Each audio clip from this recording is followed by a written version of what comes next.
Hello students, today I am going to explain first chapter of your book Hornbill, and the name of the chapter is The Portrait of a Lady, that is written by Khushwant Singh. If I talk about the writer, Khushwant Singh was an Indian author, politician, lawyer, diplomat and a journalist. And as a writer, his most famous work is A Train to Pakistan. Now let's start this chapter. The title of the chapter is The Portrait of a Lady. At first, what is portrait? Portrait क्या होता है? Portrait is a picture or a photograph of someone or a description of someone. जब हम किसी इंसान के बारे में डिटेल में कुछ डिस्क्राइब करें तो उसे पोर्ट्रेट कहते हैं. So here in this chapter, the writer presents a portrait of a lady. And who is that lady? That lady is his grandmother.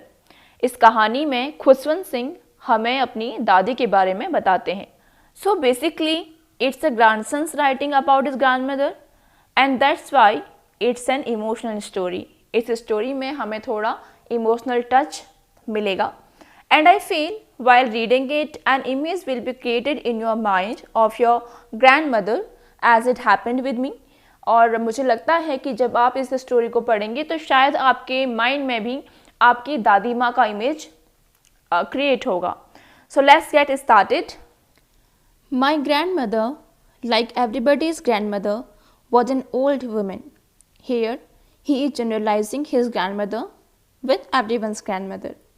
वो कह रहे हैं कि मेरी दादी माँ जो है वो सबकी दादी माँ की तरह एक ओल्ड वुमेन थी, एक बूढ़ी महिला थी. She had been old and wrinkled for the 20 years that I had known her. Here he is telling that he knows her grandmother since last 20 years. वो बता रहे हैं कि मैं अपनी दादी माँ को पिछले 20 सालों से जानता हूँ. And in the all 20 years she was old and wrinkled. और उन 20 सालों से ही मेरी दादी माँ ओल्ड थी, बूढ़ी थी और wrinkled थी. Wrinkled means wrinkle is a small line or a fold that appears on skin as one grows old. जब कोई बूढ़ा हो जाता है तो स्किन में कुछ लाइंस सी पड़ने लगती हैं, उसे हम wrinkle कहते हैं और झुर्रियाँ कहते हैं. So he says that my grandmother is old and wrinkled. मेरी दादी माँ बूढ़ी थी, उनके चेहरे पर झुर्रियाँ थी पिछले 20 सालों से जब से मैं उन्हें जानता था. People said that she had once been young and pretty and had even had a husband, but that was hard to believe. So here look at the tone, it is a mocking tone. वो क्या बोल रहे हैं? People said, लोग कहते हैं that she had once been young and pretty, कि मेरी दादी माँ एक वक्त में यंग थी और पिटी थी. And even had a husband, और उनका एक हस्बैंड भी थे. So लोग कहते हैं, people said, ये हम कब बोलते हैं? ये हम तब कहते हैं जब हमें किसी बात पे पूरी तरह से विश्वास नहीं होता या हमने कभी उस चीज़ को या उस बात को कभी जाना नहीं होता और सिर्फ लोगों के ओपिनियंस उसके बारे में सुने होते हैं. So here he says that I don't think that my grandmother can be pretty and young. मुझे नहीं लगता कि मेरी दादी माँ पिटी और यंग हो सकती हैं, पर लोग ऐसा कहते हैं कि वो कभी बहुत सुंदर थी, बहुत यंग थी और इवन उनके एक हस्बैंड भी थे. That means his grandfather is no more. उनके ग्रैंडफादर जो हैं वो अब नहीं हैं. And then he says but that was hard to believe. But for me it was very tough to believe. लेकिन मेरे लिए इस बात पर विश्वास करना बहुत टफ है क्योंकि जब से मैं अपनी दादी माँ को देख रहा हूँ वो हमेशा से बूढ़ी ही रही हैं. My grandfather's portrait hung above the mantelpiece in the drawing room. And then he talks about his grandfather, whom he has never seen. फिर वो अपने grandfather के बारे में बात करते हैं. And he says, his portrait hung above the mantelpiece in the drawing room. In his house, a portrait of grandfather has been hung above the mantelpiece. Mantelpiece means it is a narrow shelf above the space in a room where a fire grows. जहाँ पर अंगीठी जलती है उसके ऊपर एक छोटी सी cell बनी हुई होती है, सो उसे मेंटल पीस कहते हैं. सो ग्रैंडफादर का जो पोर्ट्रेट है, ग्रैंडफादर की जो एक फ़ोटोग्राफ है वो ड्राइंग रूम में उस मेंटल पीस के ऊपर टंगी हुई है. He wore a big turban and loose fitting clothes. Khushwant Singh was a Sikh and he is talking about a Sikh Punjabi family. So he tells that his grandfather wore a big turban. उस photo में उनके दादाजी ने एक बड़ी सी turban, एक बड़ी सी पगड़ी पहनी हुई है एंड लूज फिटिंग क्लोथ्स, और लूज फिटिंग वाले कपड़े पहने हुए हैं. His long white beard covered the best part of his chest and he looked at least 100 years old. And his long white beard, दादाजी की बहुत लंबी वाइट बियर्ड है और उस बियर्ड से, उस दाढ़ी से उनकी जो चेस्ट का बेस्ट पार्ट है वो बिल्कुल ढक गया है. And he looked at least 100 years old. और उस पोर्ट्रेट में देख करके, उस फोटोग्राफ में देख करके ऐसा लगता है जैसे कि वो 100 साल का कोई बूढ़ा व्यक्ति हो. He did not look the sort of person who would have a wife and children. So he does not have any great opinion about his grandfather also. अपने ग्रैंडफादर के बारे में भी उनका कोई बहुत अच्छा ओपिनियन नहीं है. जैसे वो अपनी दादी के लिए कह रहे थे कि मेरी दादी माँ कभी यंग नहीं हो सकती, जैसा कि लोग कहते हैं कि वो यंग थी, मुझे इस बात पर विश्वास नहीं होता. तो वैसे ही अपने दादाजी के बारे में भी उनका कोई बहुत अच्छा ओपिनियन नहीं है. वही कहते हैं कि he doesn't look that sort of person. वो उस तरह के व्यक्ति नहीं लगते जिसके कभी वाइफ या फिर चिल्ड्रन हो सकते हैं. वो बहुत बुरे लगते हैं और वो इतने बुरे लगते हैं कि उन्हें देखकर ये लगता है कि उनके सिर्फ ग्रैंड चिल्ड्रन ही हो सकते हैं. As for my grandmother being young and pretty, the thought was almost revolting. और जहाँ तक मेरी दादी माँ के यंग और प्रिटी होने की बात है, ये थॉट अपने आप में रिवोल्टिंग है. दैट मीन्स ये बात सुनकर ही मुझे गुस्सा आने लगता है, या फिर इस विचार से, इस थॉट से ही मुझे घिन सी आने लगती है. बिकॉज मैं इस बात पर विश्वास ही नहीं कर सकता. मैंने कभी अपनी दादी माँ के बारे में ऐसा कभी सोचा ही नहीं. She often told us of the games she used to play as a child. That seemed quite absurd and undignified on her part, and we treated it like the fables of the prophets she used to tell us. Here he tells us that his grandmother used to tell him about her childhood. यहाँ पे बता रहे हैं कि मेरी जो दादी माँ हैं वो मुझे अपने चाइल्डहुड के बारे में बताया करती थी. As every grandmother do, they talk about their past life and about their childhood. आपकी दादी माँ भी ऐसा करती होगी, अपने बचपन की बातें आपको बताती होंगी. तो वही बातें, वैसी ही बातें राइटर की दादी माँ भी उन्हें बताया करती थी. She used to tell him about the games she used to play as a child. वो राइटर को उन सारी गेम्स के बारे में बताया करती थी जो वो अपने बचपन में खेलती थी. And that seemed quite absurd and undignified. लेकिन राइटर को वो सारी बातें बहुत ही अजीब लगती थी. On her part, and we treated it like the fables of the prophets she used to tell us. And the writer never took them as real. Writer ने कभी भी उन बातों को सच नहीं माना. He feels that they are like fables. वो जो बातें हमें बताती है अपने चाइल्डहुड के बारे में, वो हमारे लिए फेबल्स की तरह थी. फेबल्स क्या हैं? Fable is a short story that teaches a moral lesson and that often has animals as characters. Fables वो स्टोरी होती हैं जिसमें मेनली एनिमल्स कैरेक्टर होते हैं और उस फेबल के थ्रू हम कुछ मॉरल टीचिंग देना चाहते हैं, जैसे कि बच्चों की बुक्स में जो स्टोरीज होती हैं वो. राइटर को ये लगता था कि जैसे दादी माँ उनको और प्रॉफिट्स की कहानियाँ बताई करती थी या उनको और फेबल सुनाया करती थी, तो ये जो बातें वो अपने चाइल्डहुड के बारे में बता रही हैं, ये भी क्या है, इमेजनरी हैं उन स्टोरीज़ की तरह ही. ये भी रियल नहीं है. वो कभी भी बच्ची नहीं हो सकती, वो कभी भी गेम्स नहीं खेल सकती. राइटर के लिए अपनी ग्रैंडमदर का एक ऐसा छोटे बच्चे के रूप में पिक्चर क्रिएट करना बहुत ही टफ था और इस बात पर विश्वास करना उनके लिए बहुत मुश्किल था. She had always been short and fat and slightly bent. Now he is depicting the physical features. वो अपनी दादी माँ के फिजिकल फीचर्स के बारे में बता रहे हैं. That she had always been short. वो कैसी थी हाइट में? शॉर्ट थी. एंड फैट, और थोड़ी सी फैटी थी, मोटी थी. एंड स्लाइटली बेंट, और हल्की सी झुकी हुई थी. बुढ़ापे में होता है ना कि लोगों की जो कमर है वो हल्की सी झुक जाती है, तो वही वो बता रहे हैं. Her face was a criss cross of wrinkles running from everywhere to everywhere. Here he says that grandmother has lines over her face, and that means a wrinkle over her face from everywhere to everywhere. उनके face में बहुत सारे wrinkles थे, और wrinkles as I told you कि lines जो होती हैं फेस पे वो रिंकल्स ऐसे थी, वो लाइंस ऐसी थी कि उनको देख के लगता था कि वो लाइन जो है हर जगह से हर जगह तक गई हुई हैं, और उससे उनके फेस पे क्रिस क्रॉस बनता था। क्रिस क्रॉस मीन्स ताना बाना। So her face was full of wrinkles and no we were certain she had always been as we had known her old, so terribly old that she could not have grown older. यहाँ पर writer कहते हैं कि मैं बिल्कुल sure हूँ, मैं ये बात जानता हूँ कि मेरी दादी माँ हमेशा से ऐसी ही बूढ़ी थी, और वो इतनी बूढ़ी थी कि वो इससे और ज़्यादा बूढ़ी हो ही नहीं सकती थी। In the first para he was saying that लोग कहते हैं कि वो प्रीटी थी, तो यहाँ पर वो कह रहे हैं कि नहीं, मैं इस बात में बिल्कुल श्योर हूँ कि मेरी दादी माँ हमेशा से ऐसी ही बूढ़ी रही होंगी, वो कभी प्रीटी रही ही नहीं होंगी।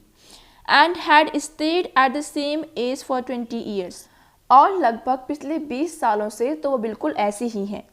She could never have been pretty, वो कभी प्रिटी नहीं हो सकती, but she was always beautiful, लेकिन वो हमेशा से खूबसूरत थी। So here he is creating a difference between being pretty and beautiful. वो कह रहे हैं कि मेरी दादी माँ के फीचर्स अच्छे नहीं थे, वो प्रिटी नहीं थी, लेकिन वो ब्यूटीफुल थी। So that means the idea of beauty for writer is something different. जो राइटर का आइडिया है अबाउट ब्यूटी वो कुछ अलग है। She hobbled about the house in spotless white with one hand resting on her waist to balance her stoop and the other telling the beads of a rosary. तो बता रहे हैं कि दादी माँ पिटी नहीं थी लेकिन खूबसूरत थी। तो खूबसूरत थी तो कैसे थी? She hobbled about the house, she hobbled that means she walks. Hobble means it is not the normal kind of walk. Hobble means to walk with difficulty because of weakness, और जब बूढ़े लोग जो हैं वीकनेस की वजह से बहुत धीरे धीरे चलते हैं उसे हॉबल कहते हैं। तो कह रहे हैं कि सी हॉबल्ड अबाउट द हाउस, वो पूरे घर में धीरे धीरे घुमा करती थी। इन स्पॉटलेस वाइट, स्पॉटलेस वाइट जो दादी माँ के कपड़े थे वो पूरे वाइट कलर के थे, और वो बिल्कुल स्पॉटलेस वाइट था, उसमें कोई भी दाग नहीं था, और उन वाइट कलर के कपड़ों में वो बहुत खूबसूरत लगती थी। With one hand resting on her waist, और उनका एक हाथ उनकी कमर पे होता था, टू बैलेंस हर स्टूप, ताकि वो अपने स्टूप को, अपने झुकाव को बैलेंस कर पाएं, and the other telling the beads of her rosary, और दूसरे हाथ से वो अपनी माला के दाने गिना करती थी। रोजरी मीन्स जो माला जपते हैं वो माला, एंड बीट्स मीन्स उसके दाने। सो दादी माँ एक हाथ अपने कमर पे रखा करती थी और दूसरे हाथ से वो कंटिन्यूसली माला जपा करती थी। Here we come to know about her religious bent of mind. माला जपने समय पता लगता है कि उसकी दादी माँ जो थी वो रिलीजियस थी। Her silver locks were scattered untidily over her pale, puckered face, and her lips constantly moved in inaudible prayer. Her silver locks means hairs. जो उनके सिल्वर कलर के बाल थे, सिल्वर दैट मीन्स उनकी दादी माँ बूढ़ी थी तो उनके जो बाल थे वो वाइट हो गए होंगे। So here he is using the colour silver to describe the colour of her hairs. तो उनके जो सिल्वर कलर के लॉक्स थे, सिल्वर कलर के जो बाल थे या वाइट कलर के जो बाल थे, वो स्कैटर्ड अनटाइडली, वो बहुत बुरी तरीके से उनके चेहरे पर बिखरे रहते थे। ओवर हर पेल प्यूकर्ड फेस, और कैसे चेहरे पर? पेल और puckered. Pale means weak face with no shine. जब कोई इंसान बीमार होता है या फिर बूढ़ा हो जाता है तो उसके फेस से साइन जाने लगती है और उसका जो फेस है बहुत डल सा हो जाता है। दैट फेस इज कॉल्ड पेल। सो उनके पेल फेस पे एंड प्यूकर्ड मीन्स रिंकल्ड, उनके पेल फेस पे और प्यूकर्ड फेस पर उनके जो बाल थे वो बिखरे रहते थे। And her lips constantly moving in Audible prayers, और जो उनके हॉट थे वो लगातार इन ऑडिबल प्रेयर्स में मूव होते रहते थे। दैट मीन्स उनकी दादी माँ जो थी वो लगातार प्रेयर्स कहती रहती थी, लेकिन वो प्रेयर जो थी वो हमको सुनाई नहीं देती थी, वो इनऑडिबल थी। Yes, she was beautiful. She was like the winter landscape in the mountains, an expanse of pure white serenity, breathing peace and contentment. And then he says, yes, my grandmother was beautiful. हाँ, मेरी दादी माँ बहुत खूबसूरत थी। She was like the winter landscape in the mountains. Here he is comparing his grandmother to a winter's landscape in the mountains. वो कह रहे हैं कि मेरी दादी माँ वैसे ही खूबसूरत हैं जैसे कि जाड़ों में पहाड़ों का व्यू होता है। An expense of pure white serenity, पहाड़ों में चाड़ों में क्या होता है, बर्फ़ गिरती है और बर्फ़ गिरने की वजह से दूर दूर तक एक बहुत प्यारी सी वाइटनेस नज़र आती है। और वो वाइटनेस कैसी होती है, वाइटनेस होती है full with serenity. Serenity means the state of being काम एंड पीसफुल। ऐसी स्टेट जिसे देख करके बहुत शांति मिले या बहुत अच्छा लगे। तो कह रहे हैं कि विंटर्स में जब हम माउंटेन्स को देखते हैं, वहाँ बर्फ़ गिरी होती है और दूर दूर तक वाइट सी चादर फैली हुई होती है, उसे देख करके हमें बहुत शांति मिलती है। तो वैसे ही मेरी दादी माँ भी थी, वो उस वाइट सेरेनिटी की तरह ही थी, बहुत प्यारी, बहुत काम और बहुत peaceful. Breathing peace and contentment. Breathing peace, उनके चेहरे पर हमेशा शांति रहती थी, एंड कंटेंटमेंट, और वो हमेशा सेटिस्फाइड नज़र आती थी। उनके चेहरे पर हमेशा एक सेटिस्फेक्शन का एक्सप्रेशन नज़र आता था जो बहुत खूबसूरत लगता था। So here we come to know that what is the idea of beauty for the writer. Writer के लिए ब्यूटी का क्या मतलब है वो हमें यहाँ पर समझ आता है। My grandmother and I were good friends. Here he is telling us about his relationship with his grandmother and he says that they were good friends. मैं और मेरी दादी माँ अच्छे फ्रेंड्स थे। My parents left me with her when they went to live in the city and we were constantly together. That means the parents of Khushwant Singh were not there with them and they were living in a city. जो उनके parents हैं वो एक city में रह रहे हैं और ये अपनी दादी माँ के साथ गाँव में रह रहे हैं। तो वो कह रहे हैं कि मेरे पेरेंट्स जब सिटी में मूव हो गए तब वो मुझे मेरी दादी माँ के पास छोड़ के गए थे और तब से हम कॉन्स्टेंटली, दैट मीन्स कंटिन्यूसली, साथ रह रहे हैं। She used to wake me up in the morning and get me ready for school. मेरी दादी माँ मुझे रोज़ सुबह उठाया करती थी और मुझे स्कूल के लिए तैयार किया करती थी। She said her morning prayer in a monotonous sing song while she bathed and dressed me in the hope that I would listen and get to know it by heart. और जब वो मुझे नहलाया करती थी और जब मुझे तैयार किया करती थी तब वो कंटिन्यूसली अपनी मॉर्निंग प्रेयर गाया करती थी, but in a monotonous sing song. There is a sense of boredom which he associate with his grandmother's song. वो कह रहे हैं कि मेरी दादी माँ कंटिन्यूसली प्रेयर गाया करती थी पर एक उदासी भरे से आवाज़ में, और वो ये उम्मीद करती थी कि मैं उन प्रेयर्स को बाय हार्ट याद कर लूँगा। I listened because I loved her voice but never bother to learn it. मैं उन प्रेयर्स को सुनता था क्योंकि मुझे अपनी दादी माँ की आवाज़ पसंद थी, लेकिन मैंने कभी उन्हें याद करने की कोशिश नहीं की। Then she would fetch my wooden slate which she had already washed and plastered with yellow chalk, a tiny earthen ink pot and a red pen, tie them all in a bundle and hand it to me. और उसके बाद वो मेरी wooden slate लाया करती थी। पहले जो बच्चे हुआ करते थे उनके पास एक छोटा सा ब्लैक बोर्ड हुआ करता था, एक नोटबुक के साइज़ का, और उसको स्लेट भी कहते थे। सो वो कह रहे हैं कि मेरी दादी माँ हमेशा मेरा वुडन स्लेट तैयार रखती थी। वो जो स्लेट होता लकड़ी का बना हुआ होता था, and which she had already washed and plastered with yellow chalk. और मेरे स्कूल जाने से पहले ही वो रेगुलरली उसे वॉश किया करती थी और प्लास्टर करके रखती थी येलो चॉक से। A tiny other ink pot and a red pen, tie them all in a bundle and hand it to me. और उस स्लेट के साथ में वो मुझे एक छोटी सी इंक पॉट दिया करती थी। वो जो इंक पॉट जो थी अर्दन थी, अर्दन मीन्स मिट्टी से बनी हुई थी, एंड अ रेड पेन, और साथ में एक रेड पेन दिया करती थी। उन सबको वो एक बंडल में बांध देती थी और फिर मुझे दे दिया करती थी। That means she was taking good care of everything. इसका मतलब है कि दादी माँ राइटर का बहुत अच्छे से ध्यान रखा करती थी। After a breakfast of a thick steel chapati with a little butter and sugar spread on it we went to school. और फिर ब्रेकफास्ट करने के बाद हम स्कूल जाया करते थे। और ब्रेकफास्ट में क्या खाते थे? स्टील चपाती, बासी चपाती, और उस पर हल्का सा बटर लगा हुआ होता था और उसके ऊपर चीनी छिड़की हुई होती थी। सो रोज़ हम वो ब्रेकफास्ट करने के बाद स्कूल जाते थे। She carried several steel chapatis with her for the village dogs. और जब हम स्कूल जाते थे वो अपने साथ में बहुत सारी स्टील चपातीज, बहुत सारी बासी रोटियां लेकर जाया करती थी, और रास्ते में जो डॉग्स मिलते थे, जो रास्ते में डॉगी दिखाई देते थे, उनको वो रोटियां खिलाती थी। My grand mother always went to school with me because the school was attached to the temple.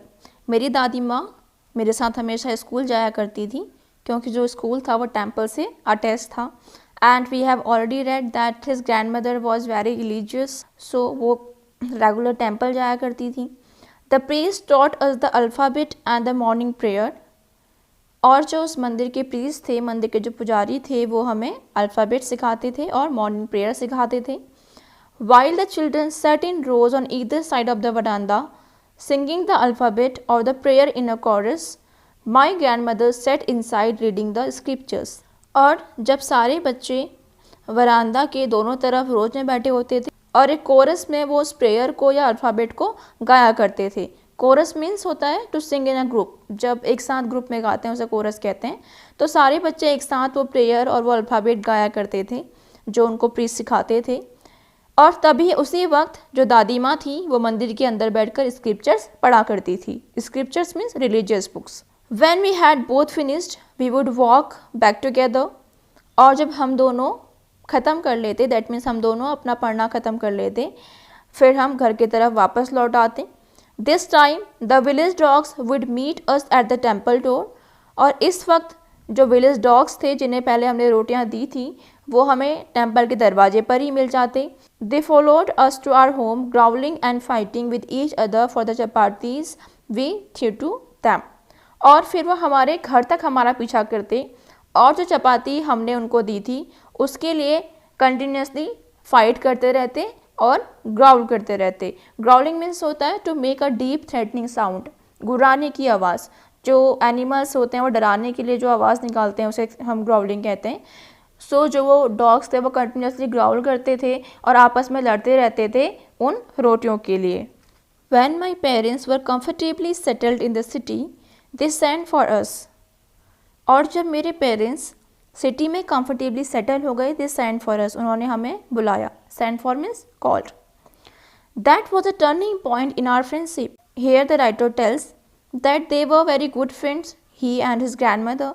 But when they shifted to the city where his parents were living, a turning point came in their relationship. Turning point means a point at which a significant change occurs. एक ऐसा point जहाँ पे एक बड़ा सा बदलाव आए या कुछ चेंज हो जाए उसे टर्निंग पॉइंट कहते हैं. So here the writer tells कि जब हम सिटी में शिफ्ट हुए तो मेरी और दादी माँ के रिलेशन में एक टर्निंग पॉइंट आया, बहुत बड़ा बदलाव आया. Although we shared the same room, my grandmother no longer came to school with me. Although they were sharing the same room, हालांकि हम दोनों एक ही रूम में रहते थे, एक ही रूम शेयर करते थे, लेकिन अब मेरी दादी माँ मेरे साथ स्कूल नहीं आया करती थी. तो जब राइटर ने सिटी में नया स्कूल ज्वाइन किया तो उसके बाद दादी माँ उनके साथ स्कूल नहीं आती थी जैसे कि वो गाँव में जाया करती थी. I used to go to an English school in a motor bus. और क्यों नहीं जाती थी वो साथ में, क्योंकि अब जो राइटर है he has joined a English school, इन्होंने एक इंग्लिश स्कूल ज्वाइन कर लिया था. And he use to go by bus, और वो बस से स्कूल जाया करते थे तो इसलिए दादी माँ साथ में नहीं जा पाती थी.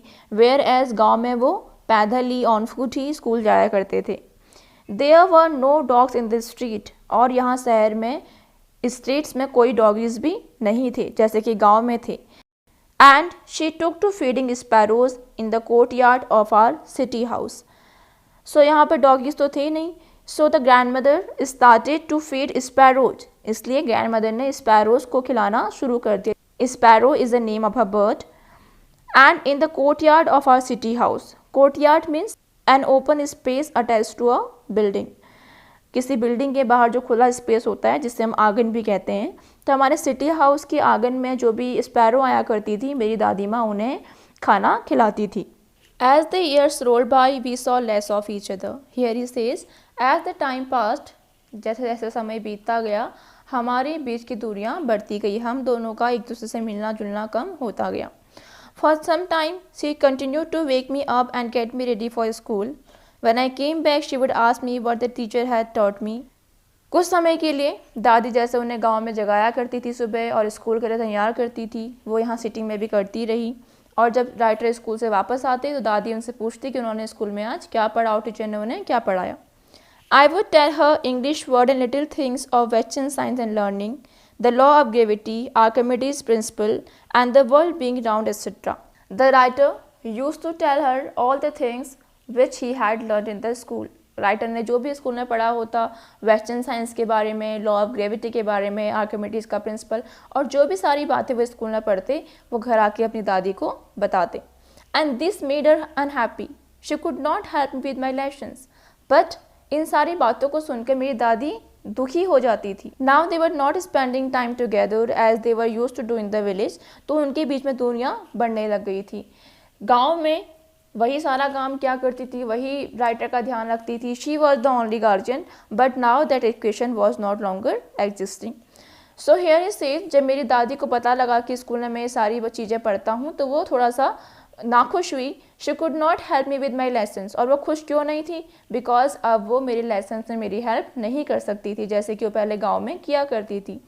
She did not believe in the things they taught at the English school and was distressed that there was no teaching about the God and the scriptures. जो भी स्कूल में पढ़ाया जाता था दादी उससे बिल्कुल भी खुश नहीं थी, और दादी इस बात से परेशान थी, distressed means worried, दादी इस बात से परेशान थी कि स्कूल में राइटर को गॉड के बारे में और स्क्रिप्चर्स के बारे में कुछ भी नहीं पढ़ा जाता, there is no such teaching, और ये बात सोच सोच के वो परेशान होती रहती। One day I announce that we were being given music lessons, एक दिन मैंने बताया कि हमें स्कूल में म्यूजिक लेसन दिए जा रहे हैं। And she was very disturbed, और ये बात सुन के तो बहुत ज़्यादा डिस्टर्ब्ड हो गई। क्यों? To her music had lewd associations, because उनके लिए म्यूजिक जो था वो ल्यूड एसोसिएशन था। Lewd means low. It was the monopoly of harlots and beggars and not meant for gentle folk. Monopoly means complete control over something or having the only right. So according to grandmother, only harlots and beggars have the right over music. Harlots means prostitute. So दादी माँ को लगता था कि सिर्फ harlots और beggars ही music गा सकते हैं, and it is not meant for gentle folk. और ये जेंटल लोगों के लिए नहीं बना है। It is not made for gentle people, अच्छे घर के लोगों के लिए म्यूज़िक नहीं बना है। She said nothing, but her silence meant disapproval. उन्होंने कुछ नहीं कहा, लेकिन उनकी चुप्पी का मतलब disapproval ही था। And she rarely talked to me after that. And when she came to know that the writer was being given music lessons, she was so disturbed that she left talking. वो इतना disturb हो गई इन सारी बातों से, और specially इस बात से कि राइटर को म्यूजिक सिखाया जा रहा है, कि उन्होंने उससे बात करना ही छोड़ दिया। When I went up to university, I was given a room of my own and the common link of friendship was snapped. जब मैं यूनिवर्सिटी गया तो मुझे मेरा अपना रूम दे दिया गया। That means till now they both were sharing the common room, but now the writer had shifted to his own separate room. अब राइटर जो थे वो अपने सेपरेट रूम में शिफ्ट हो गए। एंड द कॉमन लिंक, और जो कॉमन लिंक बचा था और फ्रेंडशिप का वॉज स्नैप्ड, वो टूट गया। Snap means to break suddenly and completely, टूट जाना। तो उनके बीच में फ्रेंडशिप का एक कॉमन लिंक क्या था? सिर्फ उनका रूम, क्योंकि वो दोनों उस रूम को शेयर करते थे, लेकिन अब वो लिंक भी टूट गया और अब वो दोनों और दूर हो गए। My grand mother accepted her seclusion with resignation, और मेरी दादी माँ ने अपना सेक्लूजन मीन्स होता है अकेले में रहना, एकांत में रहना। मेरी दादी माँ ने अपना सेक्लूजन विद रेजिग्नेशन एक्सेप्ट कर लिया। With resignation means without no objection, उन्होंने कोई ऑब्जेक्शन नहीं किया और अपना सेक्लूजन, अपना एकांतवास एक्सेप्ट कर लिया, ये सोच करके कि अब उन्हें अकेले ही उस रूम में रहना है। She rarely left her spinning wheel to talk to anyone. From sunrise to sunset she sat by her wheel spinning and reciting prayers. और फिर उसके बाद वो हमेशा अपना स्पिनिंग व्हील चलाती रहती। स्पिनिंग व्हील में चरखा, वो हमेशा चरखा चलाती रहती सनराइज से लेकर सनसेट तक, और अपनी प्रेयर्स गाती रहती और किसी से कुछ नहीं कहती। Only in the afternoon she relax for a while to feed the sparrows, और सिर्फ आफ्टरनून के समय ही वो थोड़ी देर रिलैक्स करती। क्यों? स्पैरोज को खाना खिलाने के लिए। While she sat in the veranda breaking the bread into little bits, hundreds of little birds collected round her, creating a veritable bedlam of chirpings. शाम के समय वो स्पैरोज को खिलाने के लिए वरांदा में बैठती और ब्रेड के छोटे छोटे टुकड़े करके उन्हें देती, और उस वक्त 100 ऑफ लिटिल बर्ड्स, बहुत सारी बर्ड्स उनके आसपास कलेक्ट हो जाती, and they create a veritable bedlam of chirping, और वो बहुत ज़्यादा शोर क्रिएट करती। चिरपिंग क्या होता है? Chirping is the noise of birds, जो चिड़ियाँ चहचहाती हैं उसकी आवाज़। एंड बेडलम ऑफ चिरपिंग मीन्स इतनी ज़्यादा आवाज़, बेडलम मीन्स अ वेरी नॉइजी और कन्फ्यूजिंग स्टेट, ओके, सो चिड़ियों के चिरपिंग से इतनी ज़्यादा आवाज़ होती कि बहुत ज़्यादा वहाँ पर शोर हो जाता। तो शाम के समय बहुत सारी चिड़ियाँ उनके आसपास इकट्ठा हो जाती, बहुत सारी स्पैरोज़ वहाँ कलेक्ट हो जाती और वो बहुत ज़्यादा नॉइज़ करती। Some came and perched on her legs, others on her shoulders. कुछ आती और उनके पाँव पर बैठ जाती और कुछ उनके शोल्डर्स पर बैठ जाती। Some even sat on her head, और कुछ तो उनके सर पर ही बैठ जाती। She smiled but never shooed them away, और वो उन स्पैरोज़ को देख के मुस्कुराती रहती पर वह उन्हें कभी भी भगाती नहीं थी।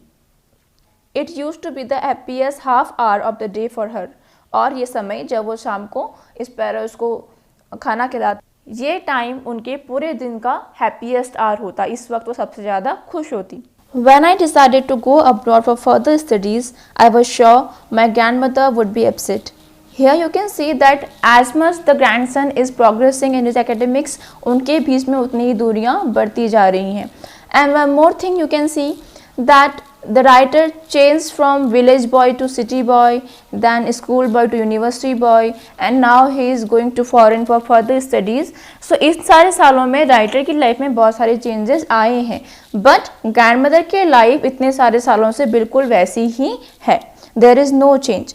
सो ही सेज, जब मैंने फर्दर स्टडीज़ के लिए अब्रॉड जाने का डिसाइड किया, मैं श्योर था कि मेरी दादी माँ अपसेट होगी।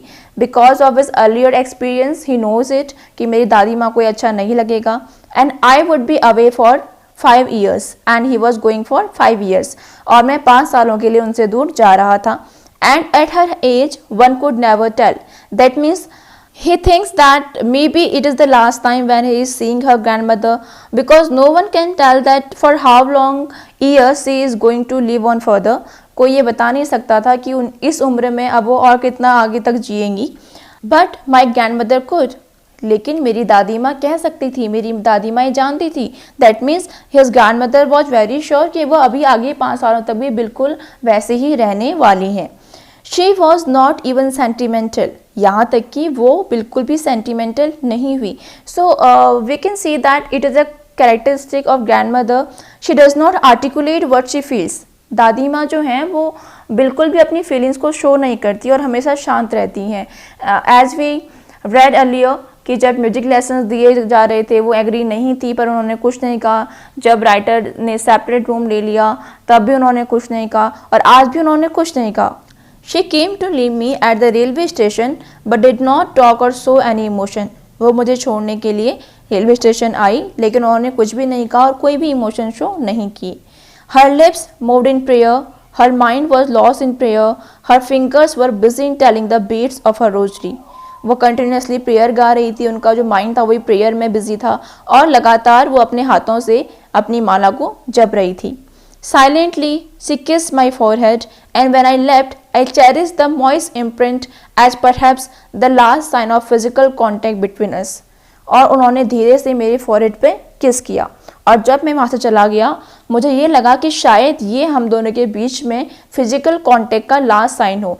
और जब मैं वहाँ से चला गया मैंने उस मॉइस्ट इम्प्रिंट को चेरिश किया। Moist means because of wet lips, उनको अपने फॉरहेड में हल्का सा गीलापन सा लग रहा था। सो उनको लगा कि शायद ये हम दोनों के बीच में फिजिकल कांटेक्ट का लास्ट साइन हो। That means writer was not sure कि जब वो 5 सालों बाद वापस आएंगे तो उनकी दादी माँ तब भी वैसी ही होंगी या वो जीवित होंगी या नहीं होंगी। ही वॉजंट श्योर अबाउट इट, और उन्हें लग रहा था कि शायद मैं अपनी दादी माँ को आज आखिरी बार देख रहा हूँ। But that was not so. After 5 years I came back home and was met by her at the station. लेकिन ऐसा नहीं था। So after 5 years return from foreign, it must have been UK because that is the place where Khushwant Singh himself went to। तो शायद UK ही की ये बात कर रहे हों। और जब वो 5 सालों बाद वहाँ से वापस आए उन्हें दादी माँ वहीं स्टेशन पर खड़ी मिली। She did not look a day older, और वो एक भी दिन बूढ़ी नहीं लग रही थी। जैसा कि अब वो शुरू से हमें कहते आ रहे हैं कि मेरी दादी माँ कई सालों से बिल्कुल ऐसी ही हैं और मैंने उन्हें हमेशा ऐसे ही देखा है, तो 5 साल के बाद भी उनमें कोई चेंज नहीं आया, वो बिल्कुल वैसे ही नजर आ रही थी। She still had no time for words, and while she clasped me in her arms, I could hear her reciting her prayers। और अभी भी उनके पास वर्ड्स के लिए वक्त नहीं था। दैट मीन्स अभी भी उन्होंने कुछ नहीं कहा। And why she clasped me in her arms, that mean when she hugged me, और जब उन्होंने मुझे गले लगाया आई कुड हियर, मैं सुन सकता था हर रिसाइटिंग प्रेयर्स, उन प्रेयर्स को जो वो रिसाइट कर रही थी। Even on the first day of my arrival, her happiest moments were with her sparrows, whom she fed longer and with frivolous rebukes. Even जब मैं घर आया, जब मैं वापस आ गया, उसके पहले दिन भी उनका हैप्पीएस्ट मोमेंट मेरे साथ नहीं था, बल्कि किसके साथ था? स्पैरोज के साथ ही था। वो उन्हें खिलाने में बिजी थी और फ्रिवोलसली रिब्यूक कर रही थी। फ्रिवोलस मीन्स होता है non serious and rebukes means scold, डांटना। वो स्पैरोज को ऐसे ही नॉन सीरियसली डांट रही थी और उन्हें क्यों खाना खिलाने में वो बहुत खुश थी और उन्होंने उस दिन भी मुझसे बात नहीं की। In the evening, a change came over her. She did not pray. उस दिन शाम के वक्त उनके अंदर एक चेंज आया और वो चेंज क्या था कि उन्होंने उस दिन प्रार्थना नहीं की। She collected the women of the neighborhood and got an old drum and started to sing. उन्होंने क्या किया? उन्होंने पूरे पड़ोस से महिलाओं को इकट्ठा किया और एक पुराना सा ड्रम लेकर के आई और गाना गाने लगी। For several hours she thumped the sagging skin of the dilapidated drum. और कई घंटों तक वो उस पुराने से ड्रम को बजाती रही। Sagging skin means लटकती हुई skin. Over the years that drum has become old. वो ड्रम पुराना हो गया है, इसलिए उसकी जो स्किन है वो लटक रही है, वो टाइट नहीं है। And it is a symbol for grandmother's skin also. Grandmother की स्किन भी जो है ओल्ड एज की वजह से लूज हो गई है, उसमें रिंकल्स पड़ गए हैं, तो इससे हम उससे कनेक्ट कर सकते हैं। And dilapidated means not in a good condition, या फिर टूटा फूटा हुआ। तो कई घंटों तक वो उस टूटे फूटे ड्रम की सैगिंग स्किन पर मारती रही, दैट मीन्स उसे बजाती रही। And सैंग of the home coming of warriors, और वॉरियर्स के यानी कि योद्धाओं के घर आने पर जो गाने गाए जाते हैं वो गाने गाती रही। Here we can connect it to the writer's return, क्योंकि राइटर भी फॉरेन से वापस आए थे और जो दादी माँ हैं वो वॉरियर्स के होम कमिंग के सॉन्ग गा रही हैं, तो इसे हम इस तरह से कनेक्ट कर सकते हैं। We had to persuade her to stop to avoid over straining, और कहीं उन्हें ओवर स्ट्रेनिंग ना हो जाए, वो बहुत ज़्यादा थक ना जाएं, इसलिए हमें उन्हें रोकना पड़ा और उन्हें कहना पड़ा कि अब आप ये ड्रम मत बजाइए। That was the first time since I had known her that she did not pray. और जब से मैं उन्हें जानता था, आज ये पहली बार हुआ था कि उन्होंने प्रार्थना नहीं की थी, अदरवाइज वो रेगुलरली प्रार्थना किया करती थी। The next morning she was taken ill. It was a mild fever and the doctor told us that it would go. और अगली सुबह वो थोड़ी सी बीमार हो गई, उन्हें हल्का सा फीवर था और डॉक्टर ने कहा कि ये चला जाएगा, कोई चिंता की बात नहीं है। But my grandmother thought differently. लेकिन जो मेरी दादी माँ सोचती थी वो बिल्कुल अलग था। She thinks differently. She told us that her end was near. उन्होंने हमें बताया कि उनका जो end है वो near है, that means she is going to die and she is going to leave us. She said that since only a few hours before the close of the last chapter of her life, she had omitted to pray, she was not going to waste any more time talking to us. उन्होंने हमसे कहा कि मेरा end near है, और क्योंकि अपनी life के लास्ट चैप्टर के क्लोज होने से थोड़ा पहले ही मैंने प्रे करना छोड़ दिया था, तो अब मैं बातें करने में बिल्कुल भी टाइम वेस्ट नहीं करना चाहती और मैं प्रेयर करना चाहती हूँ। वी प्रोटेस्टेड, हमने उनको प्रोटेस्ट किया, हमने उन्हें मना किया कि नहीं आप ऐसा मत करो, क्योंकि वो बीमार थी। But she ignored our protest, लेकिन उन्होंने हमारी बातों को इग्नोर कर दिया। She lay peacefully in bed praying and telling her beads, वो बहुत पीसफुली अपनी बेड पर लेट गई और कंटिन्यूसली प्रे करती रही और अपनी माला जपती रही। Even before we could suspect her lips stop moving and the rosary fell from her lifeless fingers, और इससे पहले ही कि हम जान पाते उनके लिप्स अचानक से मूव करना बंद हो गए, उनके लिप्स जो हैं वो रुक गए और जो रोजरी थी, जो माला थी, वो उनकी लाइफलेस फिंगर से नीचे गिर गई। Because now she is dead. A peaceful pallor spread on her face and we knew that she was dead. And a peaceful pallor, pallor means paleness, और एक बहुत शांति भरा paleness उनके पूरे चेहरे पर छा गया और हम जानते थे कि वो अब नहीं है, she is no more. But she died peacefully. उनका जो चेहरा था वो एकदम पीस में लग रहा था। So here we can also observe that when they starting, the writer was describing her grandmother, तो राइटर की टोन थोड़ा अलग थी। और उस वक्त जो राइटर की स्टेट थी, राइटर अपने आप को एज अ चाइल्ड डिपिक्ट कर रहे थे, and then over the years उनका जो टोन है वो चेंज होता रहा, and now we can feel that the writer is describing his grand mother in a very mature tone. और अब ये जो टोन में राइटर बात कर रहे हैं ये बहुत मैच्योर टोन में बात कर रहे हैं। सो इस तरह से हम देखते हैं कि राइटर में भी, जो राइटर ने डिस्क्राइब किया है, डिस्क्रिप्शन में भी बहुत सारे चेंज आए हैं। यू कैन सी कि उन्होंने कैसे ग्रो किया है from a child to a mature one, और वो चीज़ इस राइटिंग में भी झलक रही है। We lifted her off the bed and as is customary laid her on the ground and covered her with a red shroud. हमने उन्हें बेड से उठाया and as it was the custom, जैसे कि कस्टम थे उसके according, we put her on the ground, हमने उन्हें ग्राउंड पे लिटाया and covered her with a red shroud, और एक रेड shroud से उन्हें कवर कर दिया। shroud means a cloth that is used to wrap a dead body, किसी डेड बॉडी को कवर करने के लिए जिस कपड़े का हम यूज़ करते हैं, कफन। And after a few hours of mourning, we left her alone to make arrangements for her funeral. और कुछ देर मॉर्निंग करने के बाद, मॉर्निंग करना मीन जब किसी की डेथ हो जाती है तो अपना दुख जताना, उसे मॉर्निंग कहते हैं। सो कुछ देर मॉर्निंग करने के बाद हमने उन्हें वहाँ अकेला छोड़ दिया उनके रूम में ही, और हम उनके फ्यूनरल के अरेंजमेंट्स करने लगे। In the evening, we went to her room with a crude stretcher to take her to be cremated. और शाम के समय हम उनके रूम में गए स्ट्रेचर को लेकर के, ताकि उन्हें क्रिमेशन के लिए, उन्हें अंतिम संस्कार के लिए ले जाया जा सके। The sun was setting and had lit her room and veranda with a blaze of golden light. उस वक्त सनसेट हो रहा था और जो ढलते हुए सूरज की जो रोशनी थी उससे रूम, दादी माँ का रूम और जो बरामदा था वो एक गोल्डन कलर की लाइट से भर गया था। We stopped half way in the courtyard. हम आधे कोर्टयार्ड में ही रुक गए, हम आधे वरांदे में गए, आधे आंगन में गए और वहीं पर हम रुक गए। क्यों? All over the veranda and in her room right up to where she lay dead and still wrapped in the red shroud, thousands of sparrows sat scattered on the floor. क्यों नहीं जा पाई वो आगे? बिकॉज पूरे बरामदे में और उनके रूम में जहाँ पर वो लेटी थी और उस रेड श्राउड में रैप्ड थी, वहाँ तक थाउजेंड्स ऑफ स्पैरोज, बहुत सारी स्पैरो जो हैं पूरे फ्लोर में स्कैटर्ड बैठी हुई थी, पूरे फ्लोर में फैली हुई थी। देयर वॉज नो चिरपिंग, लेकिन वहाँ कोई भी चिरपिंग नहीं थी। वो जो बर्ड्स थी वो बिल्कुल भी आवाज़ नहीं कर रही थी। As we have earlier read, when the grand mother use to feed them, वो कितना शोर किया करती थी, वो इतना शोर होता था कि उसको बर्दाश्त करना भी मुश्किल होता था। लेकिन आज वो सारी की सारी स्पैरोज शांत थी। Here the writer tells us a very important thing. What is that? That is कि जो animals हैं वो भी humans की तरह ही feel करते हैं। So here today the sparrows, they are able to realize that their friend is no more. The person who used to feed them, she is no more. और इसलिए वो बिल्कुल शांत हैं, बिल्कुल चुपचाप बैठी हुई हैं। We felt sorry for the birds. हमें उन birds को देख के बहुत बुरा लगा, उनके लिए दुख फील हुआ, उनके लिए सॉरी फील हुआ। And my mother fetch some bread for them, और मेरी माँ उनके लिए कुछ ब्रेड लेके आई। She broke it into little crumbs the way my grand mother use to and threw it to them. मेरी माँ ने उन ब्रेड को छोटे छोटे टुकड़ों में बांट दिया, वैसे ही जैसे कि मेरी दादी माँ किया करती थी, और उन्हें स्पैरोज की तरफ डाल दिया।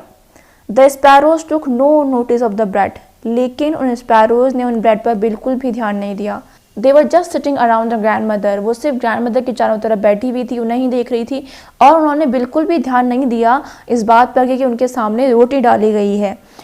Here we can see that the moment when the food was not given by that only person, the sparrows were not interested in it. अब स्पैरोज को जो खाना है वो दादी माँ नहीं दे रही हैं, वो खाना कौन दे रहा है? राइटर की माँ दे रही हैं। तो अब जो स्पैरोज हैं वो खाने में बिल्कुल भी इंटरेस्टेड नहीं है। So here he has conveyed a very important point that we all make a connection human to human. It is not just that what I give to you or you give to me, it is the connection which we made, and that is the most important thing. हम सब एक connection बनाते हैं आपस में, और ये ज़रूरी नहीं कि मैं आपको क्या दे रही हूँ या आप मुझे क्या दे रहे हो, लेकिन जो कनेक्शन हमारे बीच में है वो बहुत इंपॉर्टेंट है और वही मायने रखता है। So here we can feel it through the example of the sparrows. अब स्पैरोज को पता है कि खाना जो है दादी माँ नहीं दे रही हैं, और दादी माँ के साथ का एक कनेक्शन था जो कि राइटर की मदर के साथ नहीं है। सो वो खाने में बिल्कुल भी इंटरेस्टेड नहीं है and they know that that person is no more, वो जो इंसान है वो अब नहीं रहा, तो वो भी बहुत दुखी हैं और इसलिए वो बिल्कुल शांत बैठी हुई हैं. When we carried my grandmother's corpse off, they flew away quietly. Next morning the sweepers swept away the breadcrumbs into the dustbin. और जब हम अपनी दादी माँ की कॉप्स को यानी कि दादी माँ की लाश को उठा के ले गए, उसके बाद वो स्पैरोज भी चुपचाप वहाँ से चली गई और अगले दिन फिर स्वीपर ने उन ब्रेड्स को उठा करके डस्टबिन में डाल दिया बिकॉज स्पैरोज ने उन्हें नहीं खाया और अगले दिन भी वो नहीं आई बिकॉज वो जानती थी कि अब दादी माँ नहीं है. Feeding is a very important in this story as far as grand mother is concerned. From feeding her grandson to feeding the street dogs in the village and then to sparrows in the city. So the feeding and being connected to someone is very important. यहाँ पे ये बात हम देख सकते हैं कि पहले दादी माँ का कनेक्शन स्ट्रीट डॉग के साथ भी था, वो उन्हें रोज़ स्टील चपाती दिया करती थी और उनके साथ उनका कनेक्शन था. और विलेज में राइटर का पूरा ध्यान दादी माँ ही रखती थी, वही उनके लिए खाना बनाती थी और उनके साथ भी एक बहुत अच्छा उनका कनेक्शन था. और फिर जब वो सिटी में आ गई तो उन्होंने स्पैरोज को खाना देना शुरू किया और उसके बाद उन्होंने स्पैरोज के साथ भी बहुत अच्छा कनेक्शन अपना बनाया. सो फीडिंग बहुत इंपॉर्टेंट थीम है इस स्टोरी में. And thus the story ends with the end of grand mother's life. और इस तरह से जो स्टोरी है वो दादी माँ की लाइफ के साथ ही एंड हो जाती है. So in this story we came to know that how the relationship between grandson and grandmother has been changing with the passage of time. I hope it's all very clear to you. Keep learning. Thank you.